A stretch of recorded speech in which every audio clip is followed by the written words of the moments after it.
Hi everyone, এখন আমরা বেরিয়ে পড়েছি আমার ভাই আর আমি। তো তারপর দেখো আমি চলে এসেছি গোচরণ স্টেশনে, আমার ভাই দিয়ে গেল। তো আমি স্টেশনে চলে এসেছি। এখান থেকে আমি বিকাল 5টার ট্রেন ধরেছিলাম আর কি, যেহেতু আমাদের হাওড়া থেকে ট্রেন ছিল রাত 8টা। তো আমি শিয়ালদাতে নেমে যাওয়ার পর ওই যে কোলি মার্কেট, সিসিরি মার্কেট আছে, সুরেন্দ্রনাথ ওমেন্স কলেজের ওখান থেকে বাস ধরে আমরা নেমে পড়েছিলাম হাওড়া। তো হাওড়াতে গিয়ে যেহেতু 6:30 7টার দিকে, মানে মেবি 7টার দিকেই পৌঁছে গেছিলাম, তো একটু অপেক্ষা করছিলাম বন্ধুদের আসার জন্য। আর এই ফার্স্ট টাইম আমি রাত্রেবেলা ট্রেনে তারাপীঠ যাচ্ছি। আমি কখনো হাওড়া থেকে রাত্রে এই ট্রেনে তারাপীঠ যাইনি, তো আমার খুব ভালো লাগছিলো, ব্যাপারটাকে এনজয় করছিলাম। তো দেখো আমি হাওড়া স্টেশনটা, মানে হাওড়ার প্ল্যাটফর্মটাকে পুরো নিচ্ছিলাম, আমার তো খুব মজাই লাগছিলো আর কি। তো দেখো আমরা অলরেডি প্ল্যাটফর্মের মধ্যে চলে এসেছি, আর আমাদের ট্রেন দিয়ে দিয়েছিল 10 নম্বর প্ল্যাটফর্ম থেকে হাওড়া গয়া এক্সপ্রেস। তো এদিকে তো রীতিমতো জেনারেলের লাইন পড়ে গেছিলো, আর আমাদের কোচ ছিল S3। তো আমরা আগে ভাগেই দরজা খুলে আর কি ঢুকে পড়েছিলাম জানলার ধারে সিট নেওয়ার জন্য আর কি, মানে যতক্ষণ বসে যাব আর কি। তো যাই হোক, চলো আমাদের ট্রেনও প্রায় ছাড়বো ভাব। দেখো আমরা যাচ্ছি, তো আগে ভাগে এই জানলা থেকে একটা লোক ঢুকে পড়েছে। তো আমরা ওই জানলা থেকে লোকটা ঢুকে গিয়ে খুলে দিয়েছিল, তো আমরা তাড়াতাড়ি ঢুকে পড়েছিলাম। তো আমরা সিটও পেয়ে গেছিলাম, আর আমাদের ওখানে সিট পড়েনি প্রথমত, কিন্তু কোনো দুজন ব্যক্তি উঠতে পারেনি। তো যাই হোক, ওখানেই আমরা বসে গেছিলাম। হাওড়া থেকে আমাদের ট্রেন ছেড়ে দিয়েছে, ঠিক ঘড়িতে বাজছে যখন 8টা, পুরো সময় মতো ট্রেনটা ছেড়ে দিয়েছে। তো যাই হোক, ট্রেন লেট করেনি আপাতত, কিন্তু মাঝখানে একটু ঝুলিয়ে দেবে আর কি। তো যাই হোক, আমরা ফুলটু মজা করতে করতে আমাদের ট্রেন ঢুকছিল বর্ধমান স্টেশন আর কি।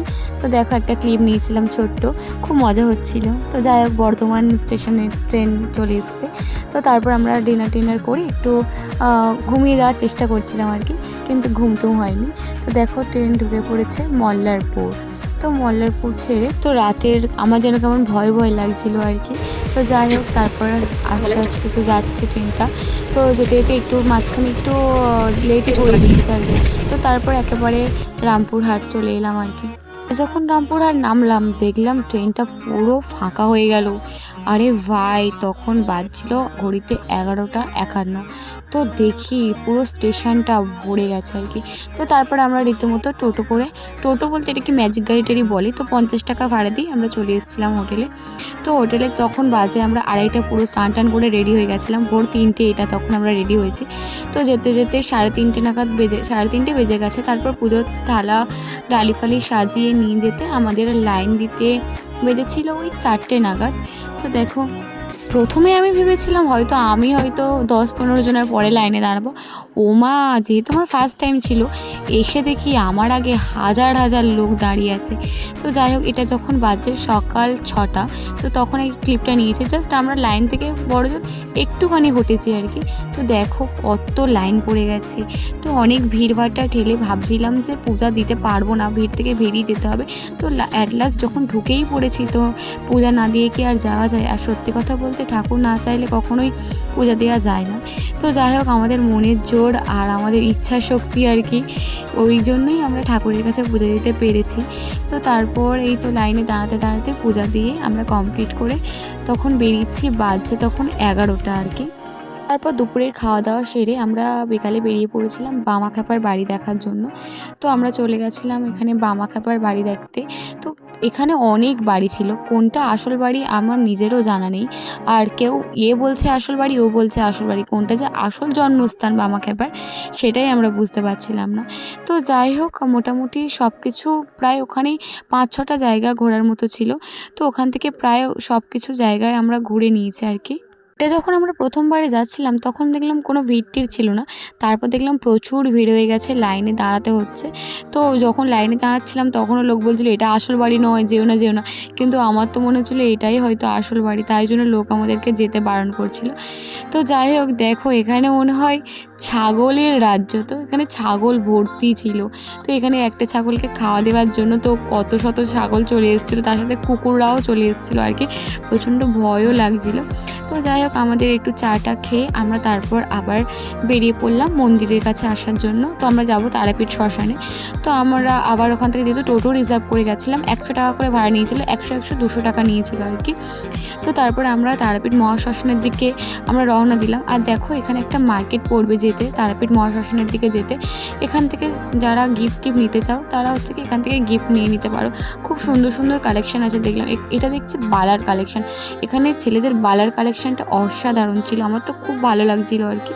তারপর দেখো এখানে ঠাকুরের জিনিস পাওয়া যাচ্ছিলো। তো আমার এই পাদানিগুলো সব থেকে খুব ভালো লেগেছিলো, ওই মায়ের পাগুলো আর কি। একটা বেলপাতা ছিল, একটা খাড়া ছিল, আর একটা পা ছিল আর কি, দুজোড়া মানে একজোড়া পা ছিল আর কি। তো আমার খুব আর এইটা দেখো আমি ক্লিপটা নিতে বাধ্য হয়েছি, এত চকচক করছে আর কি। আমার সত্যি খুব ভালো লাগছিলো দেখে, যেন মনে হচ্ছিলো একটা তুলে নিয়ে চলে আসি কিংবা বাড়িতে কিনে নিয়ে চলে যায়, কিন্তু অত টাকা নেই আর কি। যাই হোক, আমার খুব ভালো লাগছিলো বলে আমি এই ক্লিপটা নিয়েছি। যেন ওখানে পুরো জল জল করছে পুরো মার্কেটটাতে, এটাই সব থেকে বেশি লাগছিলো আলো। তো যাই হোক আমরা মহাশ্মশানের দিকে রওনা দিলাম আর কি, কেনাকাটা করে নিয়েছিলাম প্রায় কিছু। তারপর দেখো আমরা হাঁটতে হাঁটতে পৌঁছে গেছি মহাশ্মশানের দিকে। তো প্রথমত আমার যেতে একটু ভয় লাগছিল আর কি, কিন্তু যাওয়ার পরে একটু মজাই হচ্ছিল দেখে। আর আমার সত্যি বলতে এত অন্ধকার দেখে আমার সত্যি খুব ভয় লাগছিল। এখানে কোনো লাইটের ব্যবস্থা ছিল না তেমন, দেখছি প্রায় সব বাতি জ্বালিয়ে কিংবা ল্যাম্প জ্বালিয়ে বসেছিল। আর দেখে আমার মানে গাটা ছমছম করছিল আর কি প্রথমবারে। তো তারপর দেখি ওখানে বাউলের তালে তালে সবাই নাচানাচি করছে।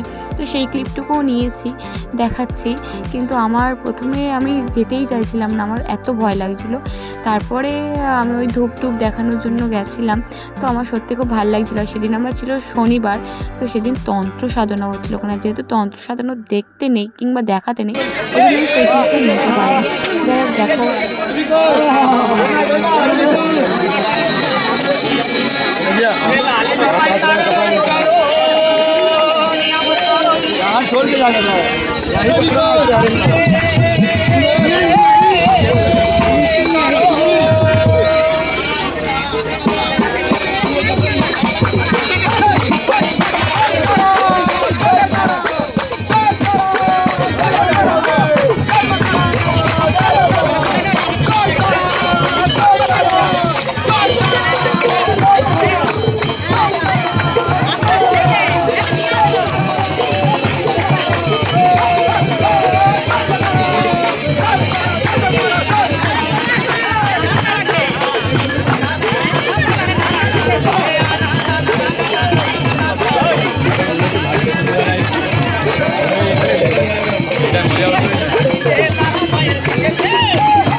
দেখো আমি দেখে খুব মজা পেয়ে গেছিলাম আর কি। আর পুরো জায়গাটা অন্ধকার ছিল, একটু ভয় ভয় লাগছিলো।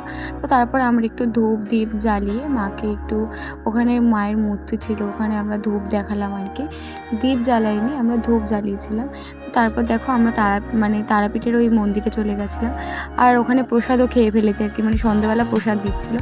আর এটা হচ্ছে কি ওই নাথ মন্দির। তো ওইখান থেকে হচ্ছে কি দেখা যায় যে মা ওখান থেকে মানে যারা পুজো দিতে পারে না লাইনে দাঁড়িয়ে, তো তারা এখান থেকেই দেখে। তো এইটা দেখো ভিআইপি লাইন। ভিআইপি লাইন হলো যারা অনেক অনেক টাকা দেবে আর কি, তাদেরকে এই ভিআইপি লাইনের মাধ্যমে নিয়ে যাওয়া হয়। তো এই ভিআইপি লাইনের ক্লিপটা আমি নিলাম, কারণ আমরা সকালে 5 থেকে 6 ঘন্টা লাইনে ছিলাম। আর পাবলিক মানে যারা জেনারেল লাইনে দাঁড়ায় তারা 5 থেকে 6 ঘন্টা লাইনে দাঁড়িয়ে তারপরেই হচ্ছে কি মাকে দর্শন করার সুযোগ পায়। আর যাই হোক, যাদের টাকা থাকবে তারাই তো মানে তাড়াতাড়ি পৌঁছাবে মায়ের কাছে না, এটাও তো একটা ব্যাপার। কিন্তু এখানে প্রশাসনের কোনো ব্যবস্থা নেই, আর কোনো মানে সিকিউরিটিরও কোনো ইয়ে নেই। মানে যে যখন পাচ্ছে লাইন, মানে যে লাস্টে আসছে সে আগে দাঁড়িয়ে যাচ্ছে, যে দেরিতে আসছে সেও পেয়ে যাচ্ছে, যে আগে আসছে সেও পেয়ে যাচ্ছে, এটাও হচ্ছে। ওই যে দেখো আমার বান্ধবী বাংলাদেশের বর্ডারের ওপারে চলে গেছে আর কি।